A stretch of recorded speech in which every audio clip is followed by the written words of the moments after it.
வருவேன் என்று சொன்ன வார்த்தை. அருணா ஒரு அழகான கிராமத்து பெண். அவளுடைய வீடு ஒரு சின்னஞ்சிறிய குடிசை. அவளுடைய தந்தை விவசாயி, தாய் வீட்டை கவனித்துக் கொள்பவள். அருணாவுக்கு வயது 18. அவள் கிராமத்து பள்ளியில் படித்து முடித்துவிட்டு தற்செயலாக அந்த கிராமத்துக்கு வந்த ஒரு இளைஞனை காதலித்தாள். அவன் பெயர் கார்த்தி. கார்த்தி நகரத்தில் இருந்து வந்தவன். அவன் அருணாவின் கிராமத்தில் ஒரு சிறிய வேலையாக வந்திருந்தான். இருவரும் சந்தித்தார்கள், பேசினார்கள், காதலித்தார்கள். அருணாவின் பெற்றோர் இந்த தொடர்பை ஏற்கவில்லை. நகரத்து ஆள், அவன் உன்னை காப்பாற்ற மாட்டான் என்று எச்சரித்தார்கள். ஆனால் அருணாவின் காதல் உறுதியாக இருந்தது. கார்த்திக்கும் அவளை மணப்பதாக உறுதி அளித்தான். ஒரு நாள் கார்த்தி வேலை முடிந்தது, நகரம் திரும்ப வேண்டி இருந்தது. நான் விரைவில் வந்து உன்னை அழைத்து செல்கிறேன் என்று சொல்லி அவன் புறப்பட்டான். அருணா காத்திருந்தாள்.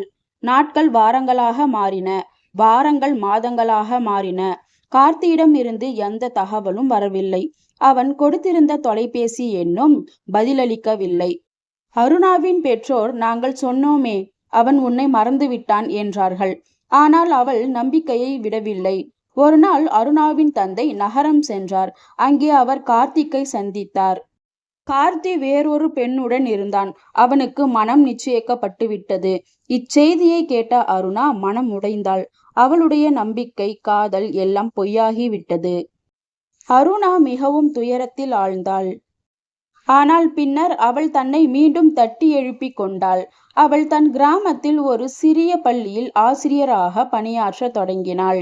குழந்தைகளுக்கு பாடம் சொல்லும் பொழுது அவளுடைய வலி சிறிது சிறிதாக குறையத் தொடங்கியது.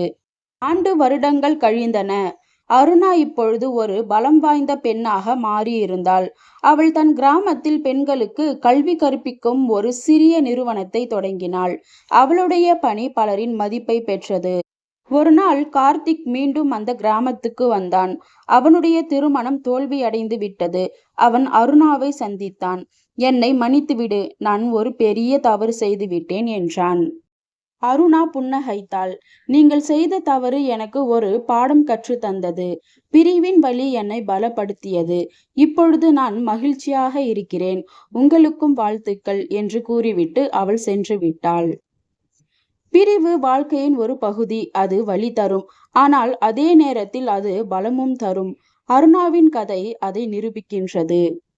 இதே போல சூப்பரான ஸ்டோரிஸ் கேட்கணுமா? அப்போ என்னோட சேனலை சப்ஸ்கிரைப் பண்ணிக்கோங்க. அடுத்த ஸ்டோரியில சந்திக்கலாம். பாய்.